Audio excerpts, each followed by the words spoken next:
record if you can. All right. Hi,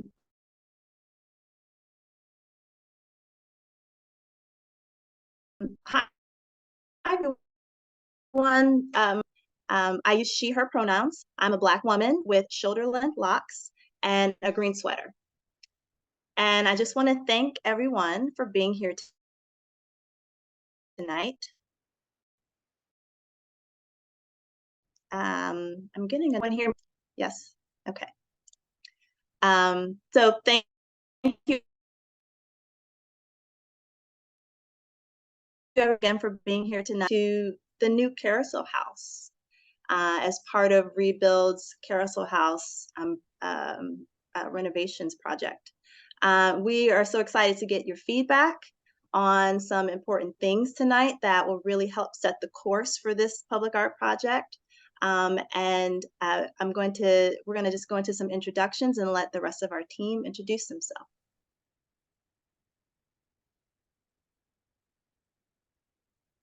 Okay, hi everyone. My name is Rachel Schwartzman.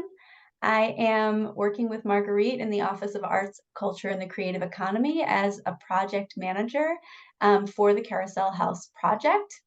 I use she, her pronouns, and I'm a white woman with curly brown hair. I'll pass it over to Kara.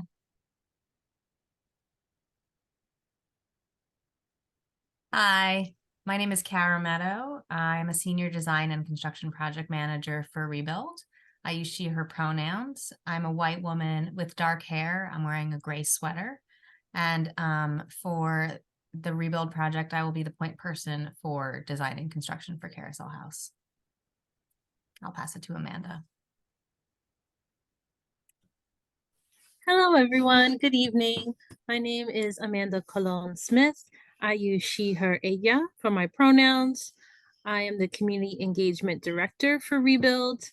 Glad to see some familiar names on the call tonight and to meet more of you as we continue forward on this very special project. And I'll pass it back to Rachel.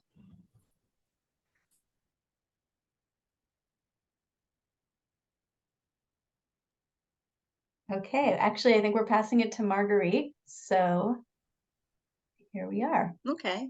Well, thank you, Rachel. So just some ground rules for tonight's meeting. We'd like everyone, if you can, to please keep your microphone muted during the presentation. And at the end of the presentation, you can unmute and speak so you can share your thoughts and questions with us. Feel free to use the chat to ask questions and share ideas throughout the meeting. And we have down here on the bottom, you can see on the bottom far left, that's your mute button. You can use that to mute yourself so that you just don't interrupt any of the presentation until it's time for questions. And then on the right here, you can see where the chat button is, where you can click on it on the chat button if you want to type a question or an idea. All right, tonight we also have, there's option for closed captions. You can click on the CC closed captioning button that's on the bottom of your screen to view the live transcript. You can either choose show subtitles or view full transcript.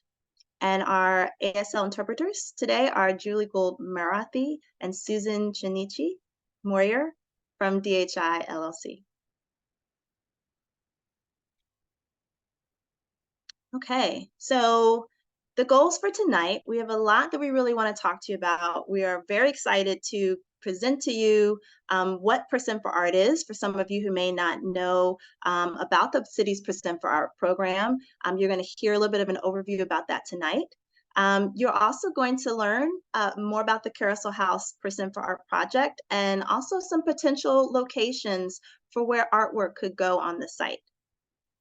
We'd like to discuss the goals for this public artwork with you so that we can make sure that you're helping to drive the course of this project from the very beginning. And then we'd like to share, have you share your feedback about what you've heard today and also help us select the artwork location. We're gonna have a poll during the meeting to get your opinion on your favorite artwork location. Okay, here is our agenda. So we've kind of gone through our welcome and introductions. We're going to turn it over shortly to our rebuild partners to give an overview of the Carousel House rebuild project for some of you who may be new to these meetings and to the project. Then we'll take it back over, and Rachel and I will talk to you about Percent for Art and give you a little bit of information about the program. We'll talk about the Carousel House project goals and locations for the artwork for the Percent for Art project, and then we'll talk about next steps. I'll turn it over to Amanda. Awesome. Thank you so much, Marguerite. So just as a quick overview of the project, the Carousel House Rebuild Project is continuing to build on a great legacy. For decades, the Carousel House has been an accessible, welcoming, and active place for the disability community, as well as the nearby East and West Parkside neighborhood. And Rebuild and Philadelphia Parks and Rec have committed to designing and building a new Carousel House facility that will be an inclusive recreation center accessible to everyone. Overall, this project is really something that we're hoping to connect with historic users as well as future users. And the project kicked off in November of 2021, starting with stakeholder interviews and a public meet and greet with the design team that was selected for the site. That team is led by Digsaw Architects and includes specialized firms such as Studio Pacifica and Councilman Hunsaker. Throughout 2022 and 2023, we've hosted 2 public design meetings, as well as a project status meeting where we doubled down on the fundraising efforts to meet the needs and vision of this project. Thanks to the support of Mayor Jim Kenney and City Council, this project is going to be one of Rebuild's largest investments, estimated at over $40 million going into this building and site, to be spent on transforming the center into a model of inclusive and universal design. Right now, the team is working to tighten up some of our design work that has been ongoing since we hosted our last public meeting this past March 2023. We recently performed another cost estimate on the draft designs so that we can ensure we are on track with our budget. We are excited to share updated designs with you in early 2024, and we will be looking to hear your feedback again at another set of both in-person and virtual meetings. Please stay tuned for a save the date and visit carouselhouserebuild.org to sign up on the email list. I'm going to pass it to Kara from our Rebuild team to orient you to the project designs as they stand in case you have missed the past meetings on this project. Thank you. Thank you, Amanda. And as Amanda mentioned, past information that we have shared at past public meetings is available at carouselhouserebuild.org. So if there's additional items that you'd like to look at in more detail, all of the information related to the next 2 slides are on that website as well. So this is the site plan that many of you have seen in the past. North is facing up. North is facing to the top right corner of the page. But the blue circle is the existing Carousel House building, which will be receiving a substantial gut renovation. We are preserving really only the structural elements and the bones of the building. And to the left of the blue circle, there will be a new double gymnasium. To the north right of the blue circle is a proposed area for a new pool. There will be a new playground, a parking lot, and a dedicated drop-off loop, as you can see on this site plan. And the facility's location in Fairmount Park, there are a lot of existing trees, and we will be preserving as many trees as is feasible to maintain the facility's setting within the park. If we can go to the next slide. If you have attended previous meetings, this plan should look familiar to you. It's a little bit more in detail of the proposed renovation of the building and the new elements for the new construction pieces of the project. As we've discussed in the past, the existing basketball gym in the existing building will be converted into what we're calling a multi-purpose atrium. It will be a big open space. It will be bright. It will have skylights, and it will serve as a hub for the community. As you can see, there are other program spaces around the circle, around the atrium. One will enter from the drop-off loop at the main entry into the atrium, and will be able to access all program areas from that space. We are maintaining all existing programs and program spaces that have served Carousel House in the past. And again, we are adding a brand new regulation size double gym, similar to the size of High School of the Future, where many have attended and participated in wheelchair basketball tournaments in the past. And we're providing a new indoor pool. It will have a lap pool and it will have an activity pool for therapy as well. In addition, there will be dedicated spaces for fitness, for arts and crafts, multi-purpose spaces, technology, sensory room, in addition to support spaces for the building. I believe we are passing it back to either Rachel or Marguerite for the next slide. Thank you. All right, I'll take this one. Thank you very much, Kara and Amanda. And so, yes, again, we are really excited to be part of this project at the Carousel House, and just to bring artwork to this space through the city's Present for Art program. So I just want to talk to you a little bit about what the program is for those of you who may not know. The next slide, please. The mission of the city's Present for Art program is to commission public artwork in neighborhoods throughout the city that reflects the diversity of Philadelphia's residents and visitors, and the history and culture of the communities where the artwork is going to be installed. And we commission many different types of artworks. These are two artworks on the right side here that you may or may not have seen around the city. But there's a lot of different artwork that is commissioned as part of the city's Present for Art program, and we'll show you some examples as we move forward. Next slide, please. This Present for Art requirement is triggered by when the city does major renovation or construction projects over $1 million. And so when the city is doing a project, just like what's happening at Carousel House, that's over $1 million, it triggers the city's requirement, which designates 1% of the project budget go to site-specific permanent public art on that site. And so the funding for the city's Present for Art program goes directly to artists, whether they're emerging or established, but these are public artists or artist teams who create and install the artwork with those funds. Next slide, please. So the city's Present for Art program consists of a two-stage public art competition.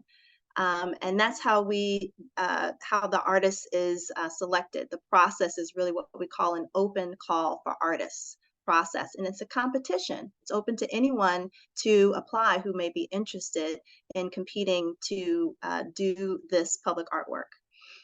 For every project, there's a site-specific committee of stakeholders that we call the Present for Art Committee. So there's there's a Carousel House Present for Art Committee that's been established, and that committee is really helpful in providing input on the Call for Artists document. That committee helps to select the winning artists and also helps to ensure that the winning design reflects the voices of the community, because we have community members on the committee.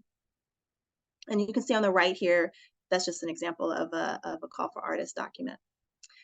Community engagement is vital to every Present for Art project. And what it does, it helps the artists to create very meaningful, very site-specific artwork that is going to reflect the voice and reflect the culture and the identity of the community where the artwork is being installed.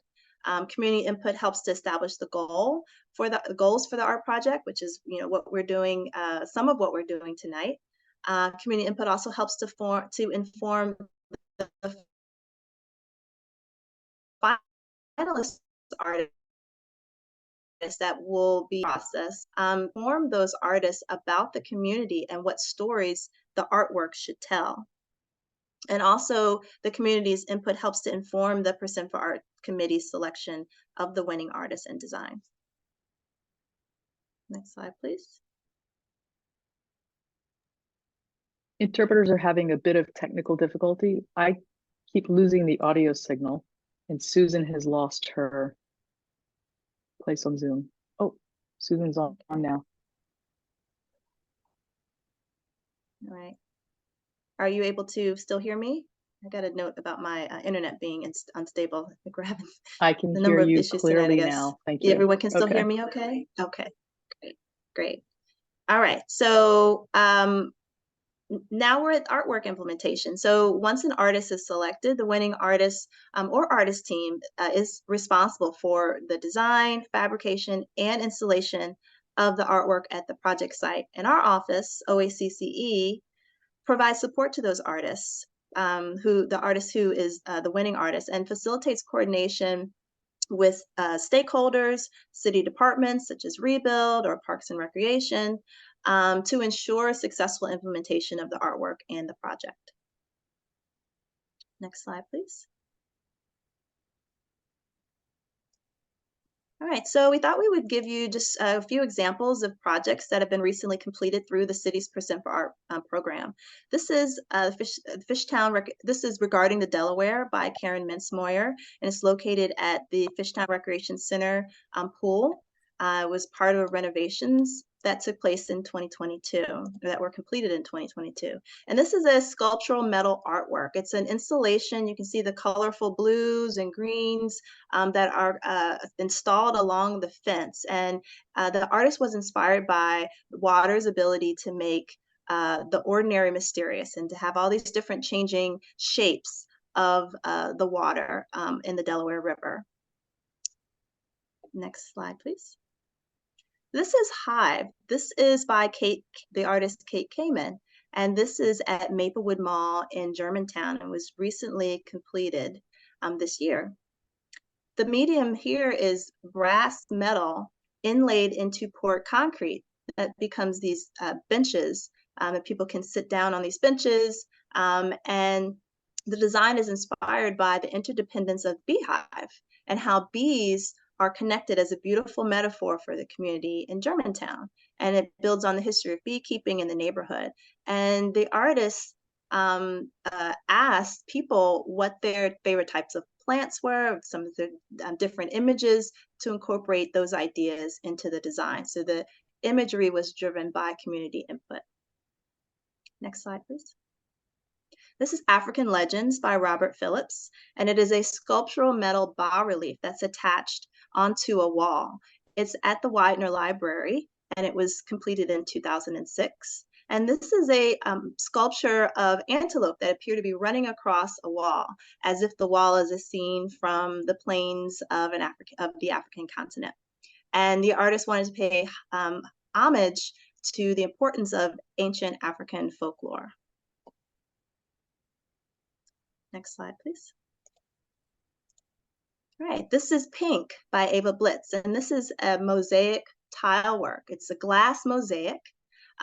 This is at the PHL airport in Terminal BC, and it's a representation of digitally manipulated and abstract landscape that's then applied to this mosaic. And by bringing the natural world into the hectic atmosphere of the airport, the artist was hoping that her artwork will provide a moment of respite to hustling travelers. Next slide, please.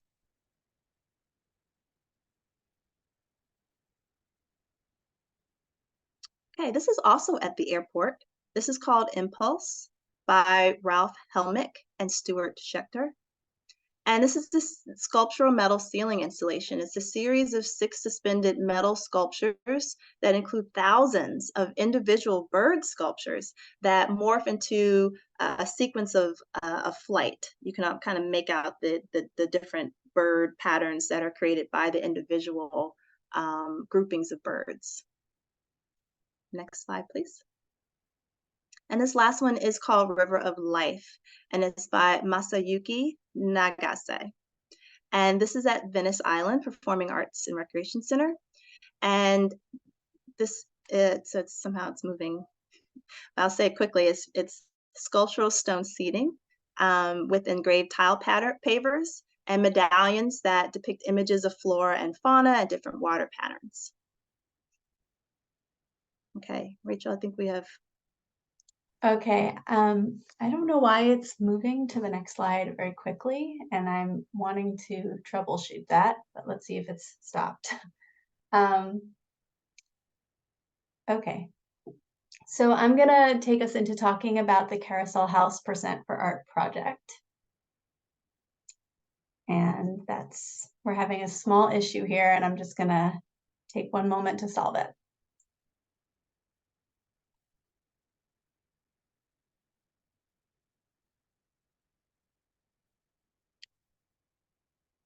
Okay. All right. So before we get into thinking about what the artwork could possibly be at Carousel House, Marguerite just showed us kind of flooded us with a bunch of images of all different kinds of artwork around the city.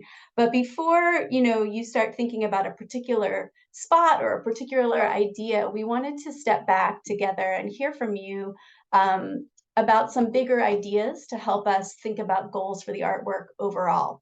So we're going to take some time before we kind of get into the more detailed looking at maps of the site and talking about the locations to talk together about the goals. And we have 2 questions that we want to have a discussion with you about and hear from you. So the first question is, how can the artwork reflect each of the different communities that are coming together in Carousel House? So East and West Parkside communities and the disability community. How can the artwork reflect each of those different communities? So if you would like to share your thoughts about this question, you can unmute yourself, and I'm going to take some notes here.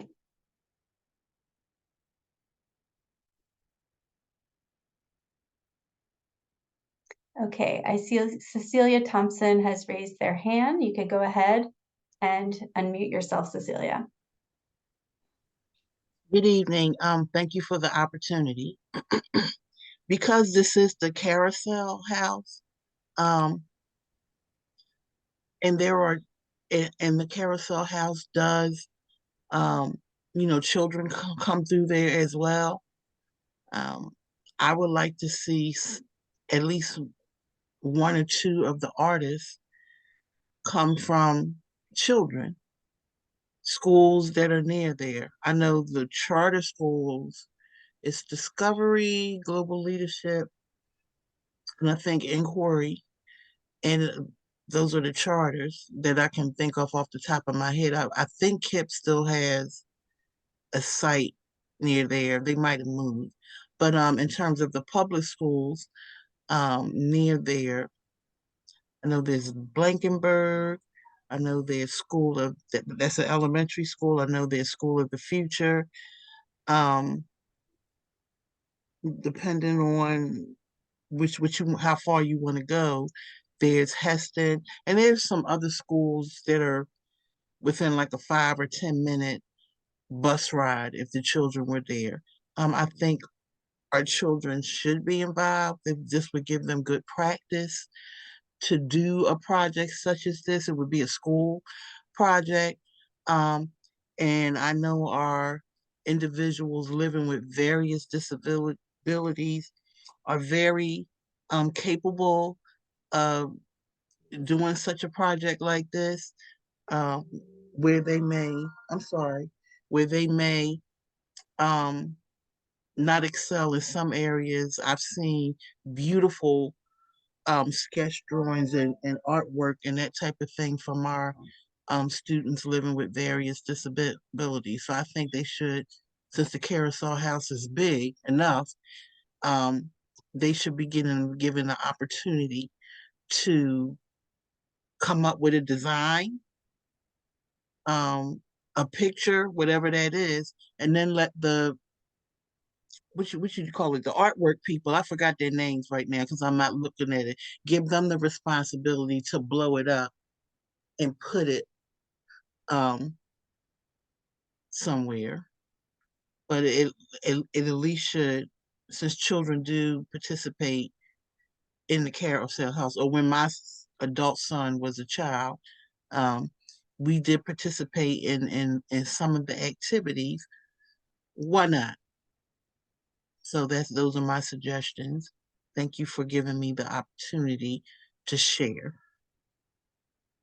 Thank you. Thank you, Ms. Thompson. That was a great, your feedback is really great. So thank you for sharing that. And you know, there will be, I'm glad you said that because there will be um, uh, opportunities for us to involve children and for the artists to involve children as part of this project. There's a number of ways that that could take place. You suggested some. There's also, you know, and certain types of artwork lends itself really well, like mosaic and other things where kids can learn how you know, working with a professional artist can teach them and, you know, how to work with mosaic and how to create certain aspects that will actually could be part of the installation itself. So that was a really great suggestion. And there are lots of ways to do that. If I could just add one more thing, if mosaic is, I'm not an artist, I can't draw worth nothing, but if mosaic is a vehicle, if we can get our students, our children with disabilities, and our individuals with disabilities to participate, that would be awesome. So thank you. Sure. And I'm not saying it's going to be mosaic, that's just an option, but yeah, there's other medium as well. But thank you. Thanks for your comments. Anyone Great. else? I see Lori Sanders has their hand raised. You can unmute yourself, Lori.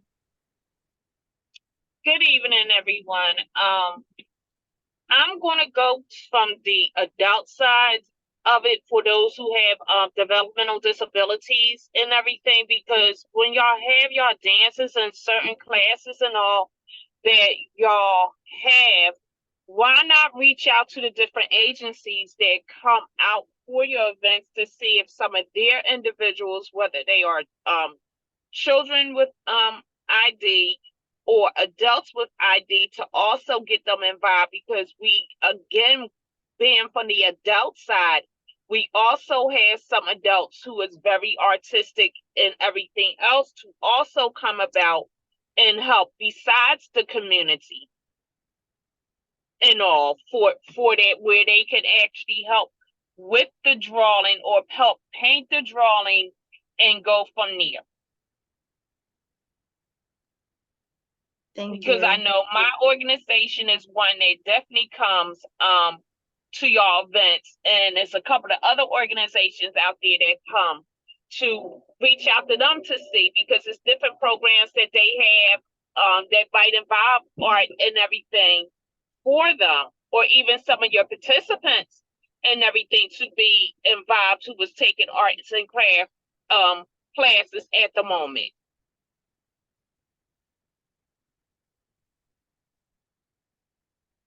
Oh, Marguerite, you're muted. Sorry, I'm muted. I was just saying thank you for sharing that. That's a great idea as well. Definitely having opportunities is what we're hearing, having opportunities for the community, adults and children, to take part in the artwork that's going to be created. So those are great ideas of how the artwork can reflect each of the different communities that are really coming together now into the Carousel House. So this is great. Any other thoughts?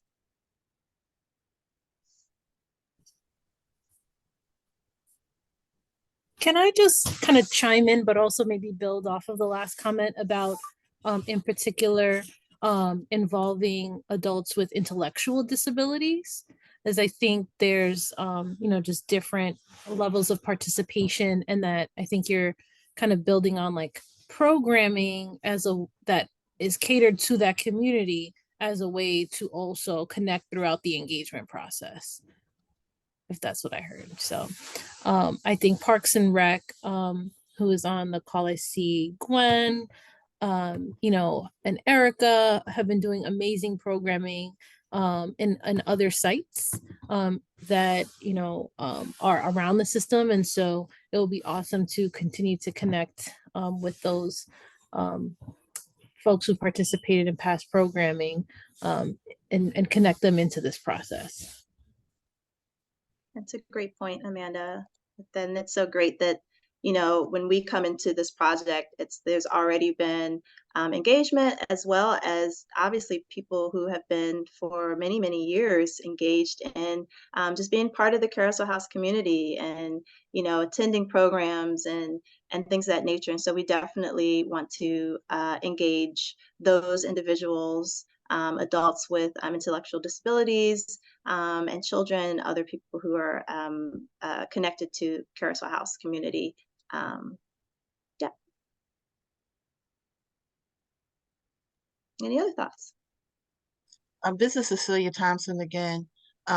When y'all showed the pictures of the other artwork, if you hadn't explained it, I wouldn't have known what was going on, because again, I'm not with the abstract too much, but having a young man living with autism, he probably wouldn't know what was going on either. So when this art is commissioned, can it not be so, you got to think about it kind of thing, and just keep it so that somebody like my son would be able to recognize it, and recognize, you know, and understand the themes, um, of what, even if you pick like one major art person and he's like doing different things, or she's doing, or they're doing different things, you can ask them not to make it so abstract.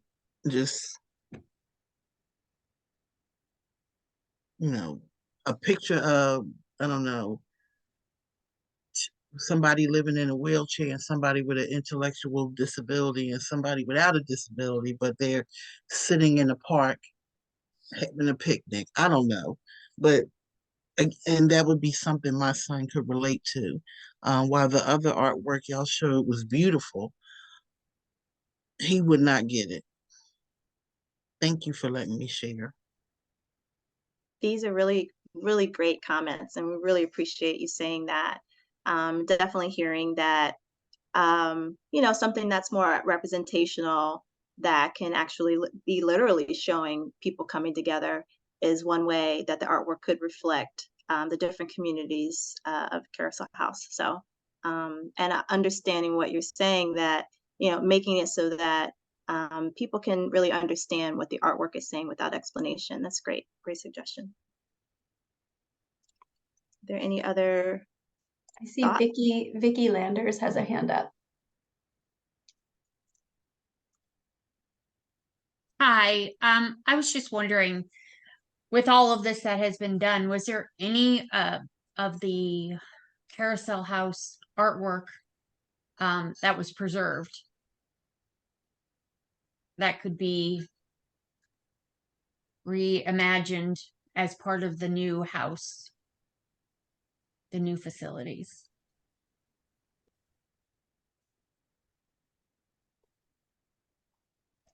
I'm sorry, I'm muted and I'm trying to speak. I'm sorry. I was just going to say, I'm going to let Kara or Amanda maybe take the lead on that, and we can chime in if needed. Yeah, this is Kara. Thank you. It's a good question.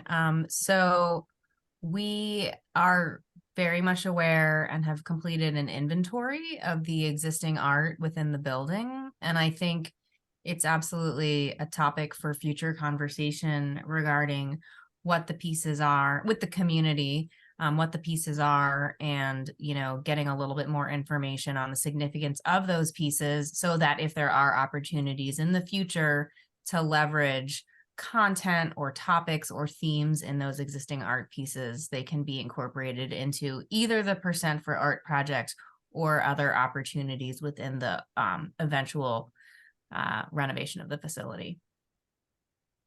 I don't know if Amanda has anything to add to that.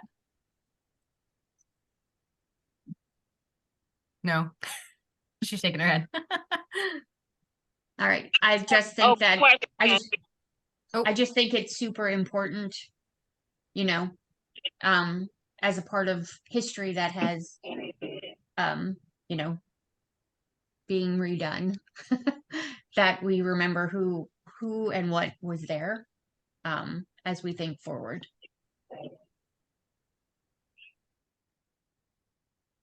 Thank you. Thank you. Thank you for that. These are really great comments. Okay, I don't know how we're doing on time. I know we have another question and we have a lot of other conversation as well. Rachel, should we continue or should we move forward? I don't know if we're getting anything in the chat. Not yet, no, but I'm going to move us to our next question, and I think we'll, you know, we'll be able to just continue there. Just so that you know, chat is disabled. Oh, is it? Oh, no.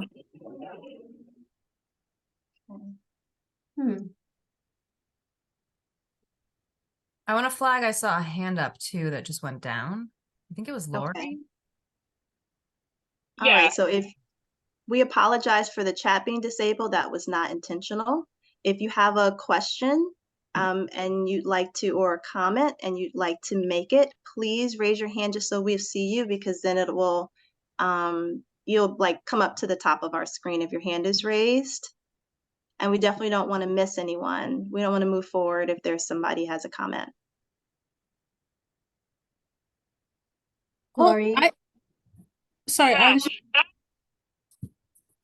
Go on. Lori, go ahead. Your hand is raised. Yeah. I was just when the lady previous was talking about the old artwork. Is there anything that is salvageable or vulnerable to go into the new building from the old building to this as part of its history? Because it is part of history that has been there and everything that will be incorporated with the building. Yeah, Well, I will say, oh, I'm sorry, go ahead. I'll say I can quickly answer that just to remind everyone that I know we've met in the past and we've had conversations in the past, but we're still relatively early in the design process. And it's in the next phase of design where we would be making strategic decisions related to what's there and where it goes. And I think nothing has been finalized yet, and we're open to conversation around existing art and what happens to it. Whether it's reinstalled in the building after the renovation is complete, or whether it's documented in another way. Thank you, Karen. Okay, thank you. Amanda, you have your hand up? Yeah, I was just gonna say and I don't know if it's because I'm in presenter, but I can find the chat, but you just have to go to the 3 dots on the very bottom that says more, and then or press Alt H, and then I can see a chat. It says chat is disabled. Yep. Oh, Disabled. okay. Sorry, maybe it's because I was like a presenter in the beginning, so sorry about that, guys. Okay. I am also sorry about that. I had thought that was enabled, and I'm looking into it right now. Okay. With that said, why don't we move on to the next question if there's no other comments for the prior one. And we wanted to, with the different communities that are coming, that will be uniting together in the new Carousel House, we're curious, what are some values? What are some values within the communities that the artwork should reflect? How do we want people to feel? What do we think that is really important to be reflected in the artwork in terms of values that people share? And it could be values about the community, about life, about relationships, about the city, about the space. Yes, Francis. Good evening, everyone. I think I currently volunteer at the farm. And what I love about the farm on Carousel ground is that it's so diverse, it's very intergenerational, and people that are there are just not from the West Philadelphia or Parkside community. They're from across the state, and they are coming from other counties as well as other states. So the reflection should be that intergenerational, regardless of your ability, disability, ageism. I'm a senior. And that's it. Just very, very inclusive. That's wonderful. That's wonderful. Thank you for sharing that, Francis. Okay, any other comments?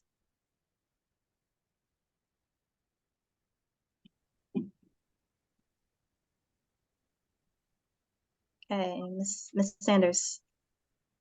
Lori Sanders? Yes, yes. Even hi Francis.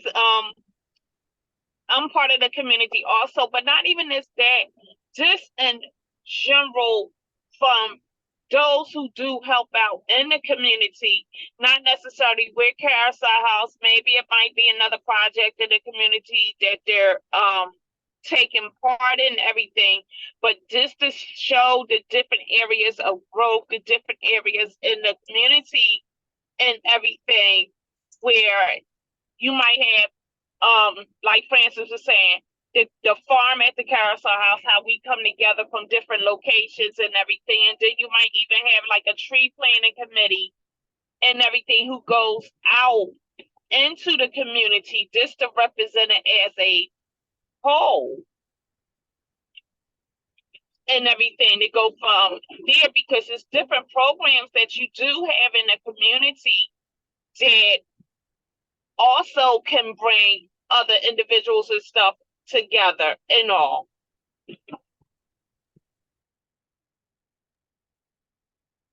Great.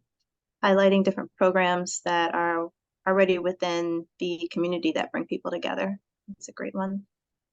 Are there any other shared values that should be reflected in the artwork? I love that we heard diversity, intergenerational, inclusivity, different areas of growth in the community. Gwen? Hi. I think just in interacting with the disability community and the Carousel House community who calls Carousel House home, a really important theme is respect and respect for people with disabilities, and respecting each other and our respective communities.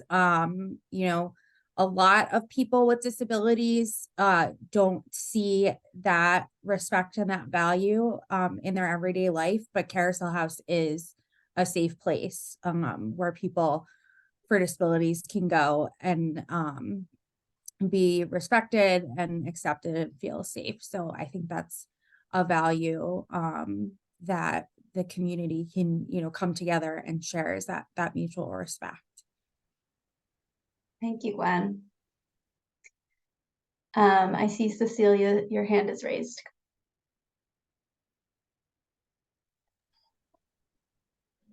Sorry about that. Thank you.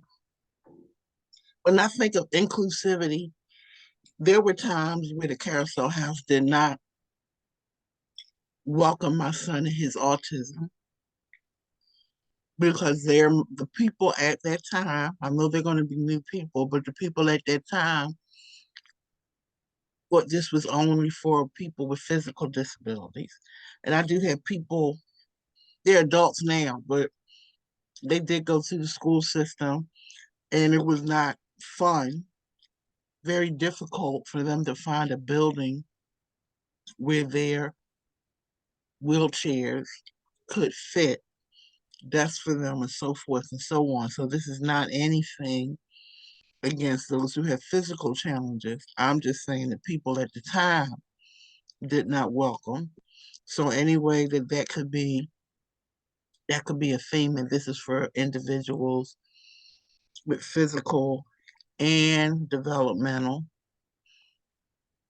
and hearing impaired, vision impaired, that would be great.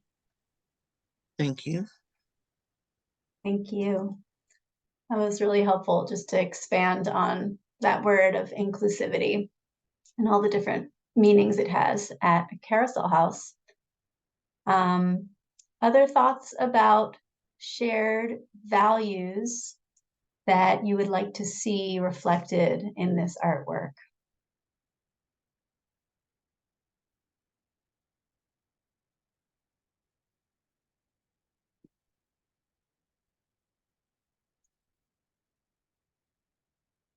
Okay, I think I'm going to move us forward. We've had a lot of rich conversation, a lot of really great ideas and feedback that we will definitely be incorporating into the call for artists and putting out there in terms of the vision for what's important to this community for this artwork. I'm going to move us from discussing the artwork goals now to talking about the different location possibilities. And let me make this larger. Okay. So here we are looking at the site that Kara and Amanda outlined for us earlier. And you can see there are 3 different yellow circles with the numbers 1, 2, and 3 on them. And those are the 3 different possible locations where this percent for art could be installed. And these 3 options came from a bunch of conversations that our office had with the design teams, the architects, the landscape architects, and Rebuild, and thinking about which places on the site really afforded the biggest possibilities. This is a really big project. It has a really big budget, both the construction and therefore the percent for art. And so trying to find an opportunity that can maximize the impact and sort of the excitingness of the potential for what we can do with this kind of a budget. So these are the 3 best possible options that we came to given that consideration. So option 1 is on the grounds outside of the buildings, but down on the corner of Belmont Avenue and South Concourse Drive. And option 1 would be a welcoming gateway, so some sort of artistic gate that would welcome people onto a path that would lead to the main entry of the building. And the path would have multiple touch points of art along it, and we're calling it a sensory path, so there could be beyond just the visual artwork that could engage people in tactile in other sorts of ways. I just wanted to add, I'm going to give a really brief overview of the 3 options here, and then we're going to look at each option in more detail on the following 3 slides and have an opportunity to hear your questions and comments about each location at that time. So option 2 would be right at the entrance of the building. It would be something that would give like a visible identity to the building and welcome people right at that entry point. And option 3 would be inside the building in that large atrium space that Kara was describing would be sort of the place you entered into and was connected to all the other places inside the building. It's a tall space with a lot of light, and there's an opportunity for something to hang from the ceiling. And there's also a very large wall in the atrium, so it's possible, depending on the budget of how much money was spent on the ceiling, there could also be additional funds to do something on a wall inside the atrium as well. So that opportunity is sort of 1 or 2 things. Okay, so we're going to take some time to just look at location number 1. I'll tell you a little more about it, and then you'll have the opportunity to ask any questions or comments about this spot. So location 1 is the welcoming gateway and sensory path. It would be a custom designed exterior gateway at the corner, and it would invite people to enter the space and the new Carousel House site. The artist designed sensory path would provide an interactive experience to visitors to engage with along the exterior path leading up to the building. And there's really so many different possibilities for what this artwork could be. It could include small sculptures, seating, like some of the examples Marguerite showed you. It could be something in the paving itself. There could be a lighting component using durable materials, textures along the walking path. Something that would feel cohesive, like not one of this, one of that, but something that kind of was a fluid, connected experience and very welcoming, engaging along a path. So before we, go on to talk in more detail about the others, does anyone have any questions or comments about this particular location? And Rachel, I just want to kind of maybe piggyback or jump on to what you're saying as well. Again, we're still at a very early stage. So we're talking less about what the artwork is today than we are talking about the location, possible locations for the artwork. Because just like the goals, the location for the artwork will really help to drive what's possible. Is it inside? Is it outside? And those are the type of conversations and discussion that we're having right now. So then that's going to then take to the next level of conversation with the actual artwork. So as you're thinking of your comments, we're really, and this is just one of the 3 different options, we're really just talking about the locations. But Rachel has mentioned a couple of like possibilities for what artwork could be out in the grounds or out in the landscape or in the site. What those possible artworks could be. But we're just really want to hear, do you want to see the artwork out in the site, or do you want it to be inside the building? That type of conversation. So excited to hear your thoughts. All right, I see 3 hands. Let's hear from Laurie, and then Cecilia, and then Francis. I just have a question. I like all 3 ideals. I just wanted to know, like, could it be a way that all 3 ideals can work out? And I mean, that way it's one of something for everything and all. Not saying that one has to be bigger than the other, but for all 3 proposals that y'all have, could it be something in every area? In the sensory one where it's friendly, I really do like that ideal, because we have some individuals where the sensory is an issue, and it can give them that chance to say, okay, here, to feel welcoming and everything. I also like the ideal, if you do have it in the first part that you're talking about, with benches and everything, because we have some who might not be able to walk a little bit, might get tired and want to sit down and everything. So maybe that might be a consideration depending on how big the budget really is and everything, to see if you could have one for the first part, the second part, or the third part, or a combination of all 3, just having something in it, and it might be able to be expanded. In my other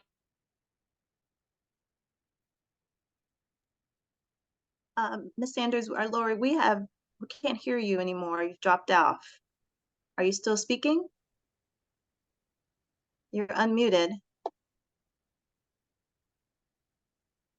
Okay, why don't we, thank you these are great comments. Thank you for your comments so far. We'll move to the next person who has a comment, and then if you come back into the meeting, please, we want to hear the rest of what you were going to say. I think we have Cecilia Thompson. Yes, thank you. Just a comment. I can see the schematic, but this would have been more helpful for me if I saw the picture of the outside. Not the finished product, but like I drive by there every day because that's just part of my,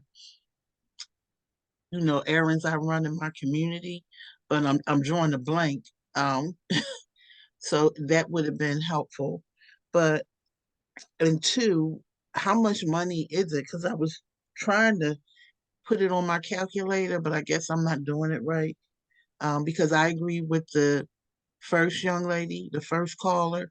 Um, if possible, doesn't this have to be one? Let's do all, let's do all three. So great points, and thank you for your comments. We'll definitely try next time to provide, images of the actual site. We thought it might be helpful just from a diagram standpoint to like 1, 2, 3, but we definitely hear you that being able to see and remind yourself, okay, what is the outside of the site look like now? Also keeping in mind it's going to be different. It's going to be a different looking site. So, if you can kind of keep your mind a little bit more in the diagram world right now, since we're at such an early stage, we really appreciate you doing that. And then the comments about the multiple options or multiple locations. One thing that you'll notice as we move forward is each of the locations, and Rachel mentioned this as well, kind of afford themselves to multiple artworks. And so even though the budget is large, each of these options, for example, the option 1 on the grounds we're looking at, it's going to provide multiple artworks as you're basically, leading you into the building, but before you get to the building, right? So you're walking along this path and there's multiple things. So that's where the budget is going to be taken up, not by one location, but multiple artworks in that location. So it will be difficult for us to make an impact if we really splinter and spread the budget too thin. But we definitely hear you, and I think there are multiple opportunities. If we did do something indoor, and we did something outdoor, it would just, the amount of budget to spend on each of them would be smaller, obviously, than if we had less numbers of artworks. So we're definitely at a stage where we can consider that, and that's a great point. If I could just add one more thing, if we knew how much the total budget is. So the total budget is, yeah, I'm sorry. I'm so sorry. The total budget is $400,000 for the artwork. And so that includes, so if it's something out in the grounds, that would be, could be the gate, the pathway itself, lighting, seating, sculpture. And just to give you an example, one sculpture could easily be like $200,000 or $150,000. And like a gate could be like another big chunk of that money. So yeah, I hope that gives you a sense. It does. Right. I was doing it wrong on my calculator. So thank you so much. And if possible, if we could maybe get a grant, because again, when I'm driving by, it looks kind of bland. But if somebody could give us a grant to do something, like to put on the outside of the building some kind of way, so when you're driving, you're like, oh, that kind of thing, and kind of catch your eye. So again, thank you for allowing me to share. I appreciate it. Thank you. Well, you'll see one of our options is to put something onto the building, but we won't go there yet. Kara, it looks like and we have like two other. Go ahead. I just want to clarify really quickly that the art project is separate from the renovation of the site and the building. And what you see now on site is going to be radically transformed through the rebuild project. And so this conversation is just about the art. And we will have future community engagement related to what the building looks like and the site looks like. We're just not there yet. Just wanted to clarify that the art doesn't have to do it all. There's lots of other parts that are going to do a lot more too. This is such a great comment, Kara. And so yes, so we're talking about just percent for art, just the 1% of the project budget that goes toward art. And that's our budget we're talking about now. Okay. Francis Conwell? Yes, actually, Marguerite, you talked about some of my points. I was just thinking about taking a 4-year-old through that park and having everything excited in the front, never getting them inside the building. So I think sporadically, little hints as to what you're going to see when you get inside of whatever main building you want to go into. I would not put everything in the front, because dragging a 4-year-old across the country to see another part of the building, that's not going to work. So if you give me like little clues, the little placards that say this is what's inside and show little animated things that what's inside, but please don't have everything at the front. We never get them on the inside. So thank you. That's a great point. Thank you for that. Okay, Vicky Landers. Hi. So my only point I want to make sure that we're being very clear about is that a gate means a lot of different things. And that to me, it is not a very good representation of what we want the Carousel House to be. Gates have always blocked us in, even for a lot of communities in one way or the other, or left us out. So I just want to make sure that we're thinking clearly when we talk about a representation of a gate. Yes, and so this will be a gateway. So what this is intended to do is welcome everybody in. So we're not thinking of actual, like it has to be something that's a locked door. Absolutely not. So it wouldn't be like a gate with the chain on it, chain lock or something like that. Yeah, I mean, this is the idea of a gateway, but I hear what you're saying. I mean, I just wanted to clarify.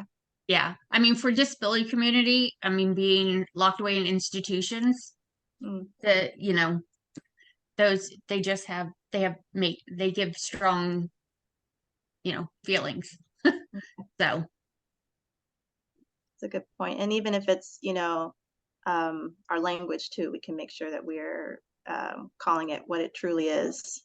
Because a gate has negative meaning. Yeah. For people. Thank you. Thank you for that. All right, I'm gonna move us along to make sure we have time to talk about everything. So our second location, oops.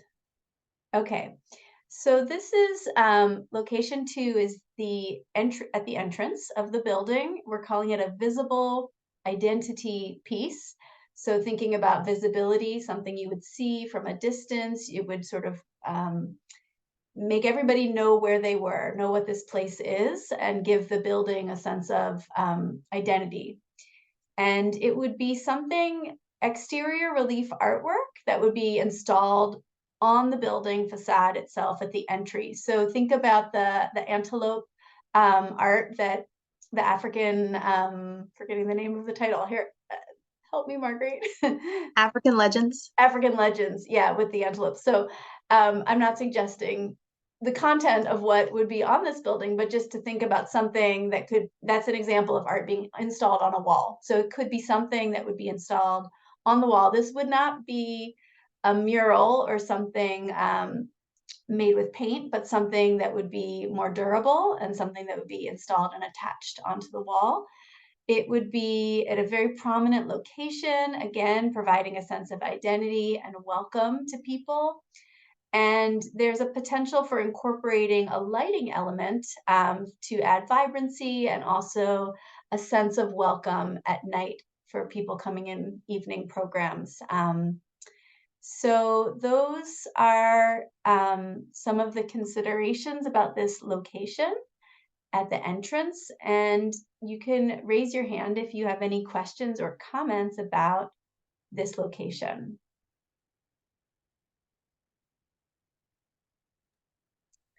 Cecilia. This is Leonette. Can you hear me? Hello? Mm-hmm. Yes. Hi. So I was thinking more of, you know how the Please Touch Museum has signs?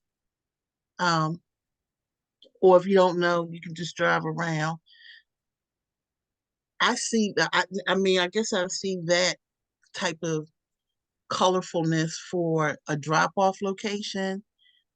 Maybe it could still be artsy, but that's what I had in my head, that maybe that signage could be part of the other monies and not part of the art monies. But that's just my thought when I think of a drop-off location. Oh, again, something with individuals with disabilities, but this is a drop-off, but not necessarily, I'm sorry, I'm catching a cold, not necessarily part of the artwork, or maybe some of that money could go for two, like the majority go for whatever one is voted on, and then maybe a portion of that goes here. So thank you so much. Thanks, I wanna- Cecilia. And oh, just to clarify, the artwork, it wouldn't be like right at the drop-off loop. It would be at the entrance of the building, like where the doors are. So, so on, like, attached to the building where people are entering. And Kara, did you want to add something? Yeah, this is Kara. I just want to clarify again, similar to the previous location, that there are other items within the project renovation that include signage. Like, we recognize that signage is incredibly important to any recreation facility, and especially in a reuse of a building where folks may be entering the site or the building in a new way. We acknowledge that's critical at a project like this. And so I just want you to know that signage and wayfinding is absolutely part of the base rebuild scope. And the art, again, should be something extra and special on top of what the rebuild renovation to the facility and site will be. Thank you, Kara. That's really helpful. I see Pat McCloskey has a hand up. Yeah, hi. Thank you. So for the second spot, can you keep in mind that this can be interpreted for anyone who has a vision impairment? Because like something like how you talked about everything like it being on the building, and I'm trying to see how they're going to be able to interpret this, because I think they should also be incorporated too, since we're going inclusive.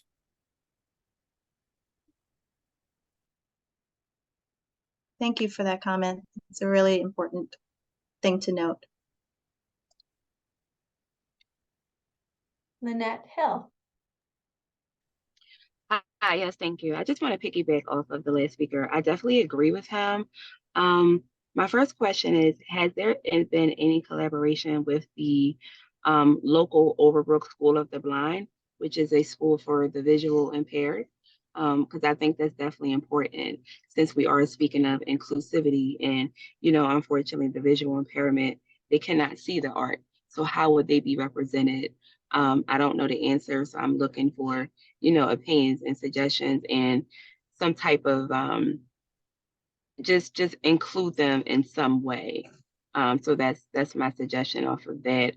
My next my next input is as far as a symbol, my opinion would be the Carousel House has the logo, right? Like the horse logo.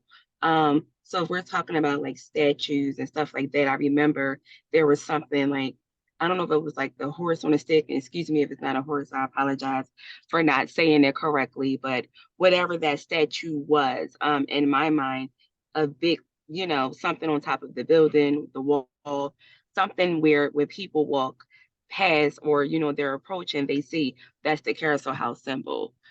So that's my thoughts on what that can look like. That's all I have for now. Thank you. Yeah, that's a great point. I think that's kind of what we're going for with the idea of identity piece. So whether it's a horse or some new kind of symbol that comes from the community right now, that people would drive by, walk by, and know that's the Carousel House. So that's a great point. And also, just to clarify, so if it is a sculpture that's part of the project, that would be more the idea of the location that's out in the grounds. It could be near the building, closer to the building, but it wouldn't be attached to the wall per se, obviously, or on top of the building or anything like that. We wouldn't put a sculpture on top of the building, but the sculpture or just that symbol being incorporated into, or symbols that are meaningful being incorporated into any of the artworks is possible. Why is it a rule out on top of the building? Is it a safety issue, or is it just Structural considerations, makes it very difficult to maintain this sculpture when it's mounted on top of the building. but mostly due to the additional, a lot of money would be spent in structure and to try to mount it on top of the building. Okay, that's fair. Thank you so much for that. One last question before. Now, I know you said that this was just a graph that you wanted us to go by, and is there a final design for the Carousel House? I think that kind of went past me. Is there a final design? This is Kara. I can answer that. There is not yet a final design. So we are still working through the design process, and we are, I think, trying to parallel the percent for art process with the overall rebuild renovation of the facility process. And so in the same way that we're very early in the art process, we're relatively early in the design process for the renovation of the building and the site too. And design is often like a funnel, and you're often very wide at the beginning and it narrows as you get down to later decisions within the process. And so I think we're very broad in terms of both the building and site design, and also the percent for art options right now, because the intent is to keep these moving on the same trajectory for the design process. Mm-hmm. So what time frame how long will it take to get a final design? Like, what does that look like? I don't know if Amanda is here. I would need to pull up. I'm sorry. I should have that handy. I'm going to punt to Amanda on that question. Okay. We're definitely going to be continuing design in 2024. We know that our next touch point to come back with the next stage of design is at the top of the new year. Usually design moves in 3 big chunks. First is sort of an early concept schematic stage. The second stage is called design development. And then the last stage is construction documents, and those which you use to go out to bid to actually give a contractor. So each stage, like Kara was saying, kind of like a funnel, gets very detailed. So we're bridging right now between the first stage into the second stage. And so at the top of the new year, we'll basically be in the second stage. And then later in the year, we would get into that last stage of the bidding documents.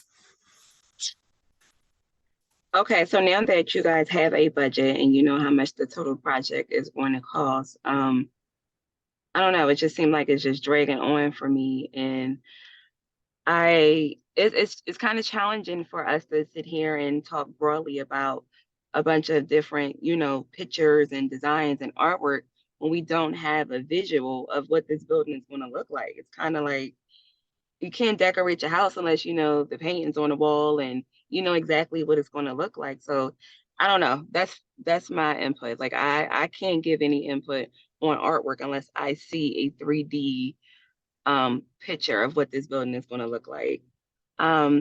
Is there this recording that's happening right now? Will this be shared and emailed to the participants? Yes, we can do that. Absolutely. Thank you. That's all I have. Thank you. Thank you. All right. Erica Young. We have Erica Young.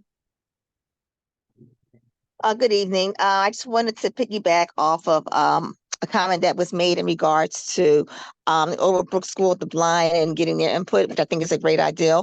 But just also let you know that I do have an adult group of folks with visual impairment as well. If you wanted to touch base with them to see, what they would like to have in some type of artwork, I'd be more than happy to get you guys connected with that as well. So just wanted to put that out there.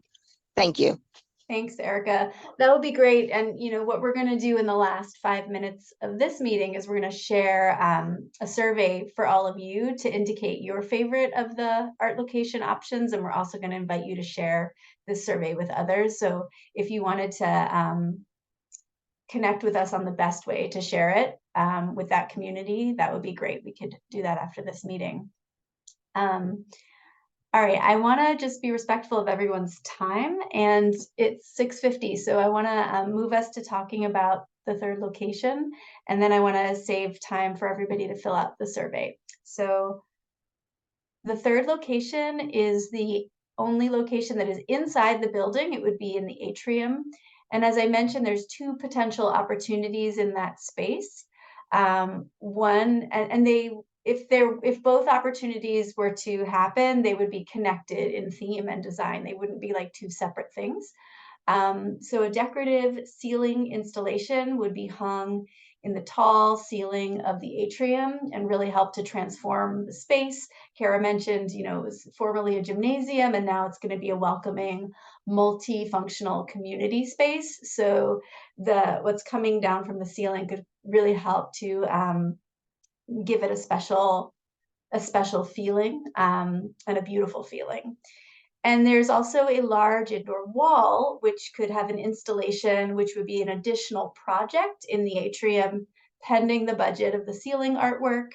And it could be a mural. It could also be a 3-dimensional wall relief installation with, you know, more tactile or parts that are coming out in different ways. So let's take just a few minutes if people have questions or comments about this third location.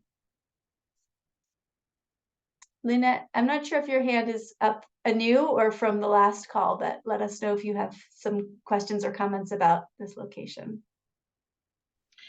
No, I'm sorry. I don't have any additional questions. I can't give any input without an actual final design. Thank you. Okay.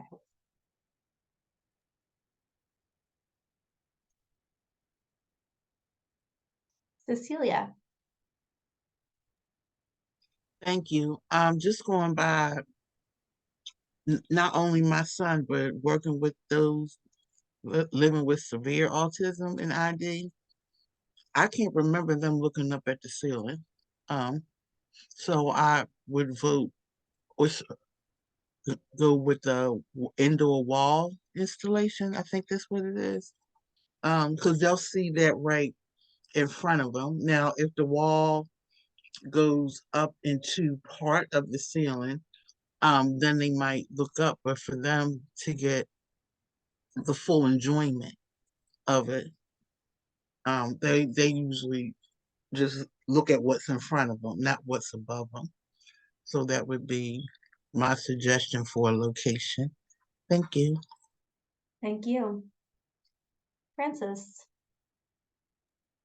I like Cecilia, I like the option of the wall, but it also provides an opportunity for you to put down rail for individuals that are blind, and also have an option where you can put ADHD accountability techniques or tools on the side. So you have whatever you have on your wall, it gives them opportunity to access it, not just the one. I don't like looking at the ceiling when I go into a museum, and I have no challenges.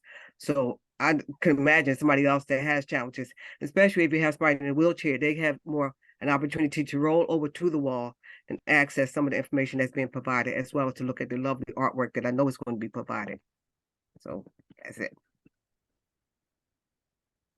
Thank you, Francis.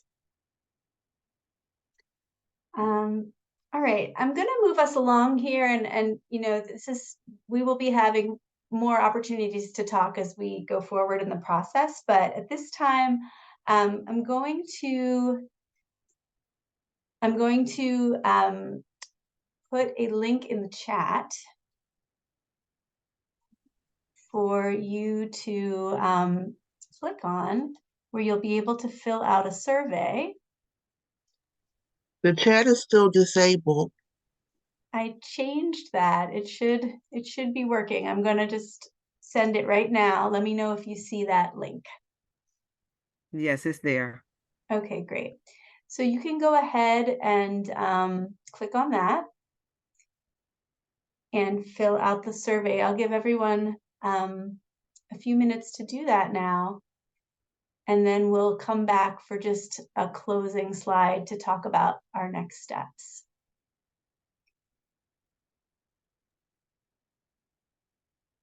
And again, just as you're doing that, you know, we know that we're coming to you early, very early in the process, as Kara mentioned, which, you know, obviously has its positives. So we're getting in the very beginning so that, you know, we're not just saying, hey, here's what it looks like. What do you think? It's more so we want you to come along with us on this journey and make sure that all the great suggestions and comments and things you're educating us about, the community, that's baked into the project. And so just even starting with the goals and the location, hearing your thoughts about the different locations has been really valuable to us. And so I just want to just thank everyone for your comments so far, and encourage you, even, if there's a lot of questions that you still have about the future, don't be afraid to fill out the survey with any of your thoughts, about whether you think that, you'd like to see artwork outside or inside, things of that nature.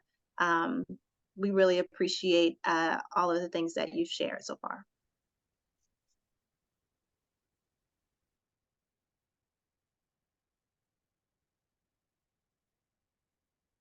This is great. I can actually see people, 4 people have filled out the survey, and I can see in real time. This is great. Thank you And so also, much. there's a place for, I'm sorry, Rachel. Mm. I'm sorry. I was just going to say, there's also an opportunity for you, if you have any additional feedback, for you to have a write-in as well in there, as you can see.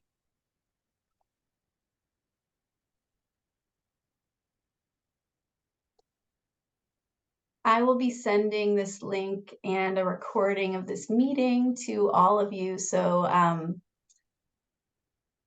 this is so great to get your responses on this survey. And then we really invite and encourage you to share this survey with as many people as you know. Like, you really are our best path to trying to reach more people who this artwork is really going to impact. So we want them to fill out the survey too. And, they'll be able to watch this recording if they would like more information to learn more about the locations beyond what's written on the survey, or you can tell them about it as well. But we would be so grateful if you could share this survey. It's going to be open for 2 weeks, so until December 2nd. We are hoping to get it out to the whole Carousel House communities.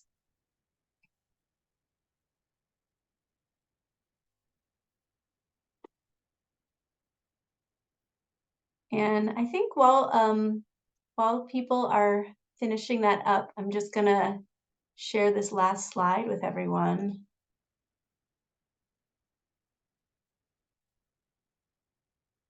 Okay. So next steps, in terms of percent for art, as I just mentioned, to share the artwork location survey with other members of the Carousel House community between now and December 2nd.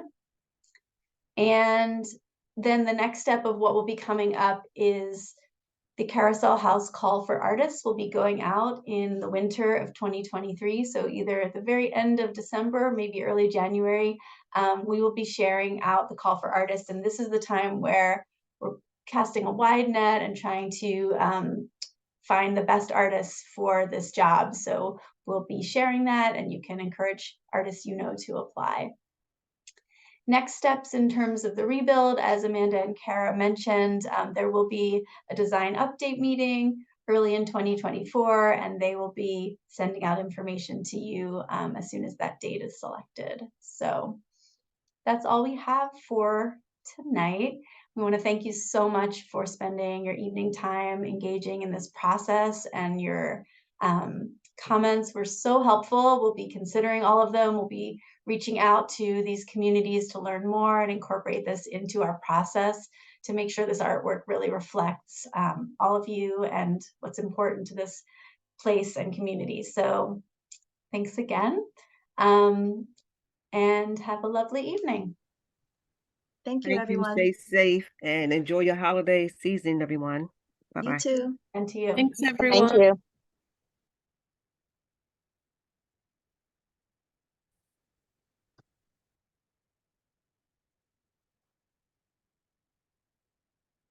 Okay, thank you. Good night.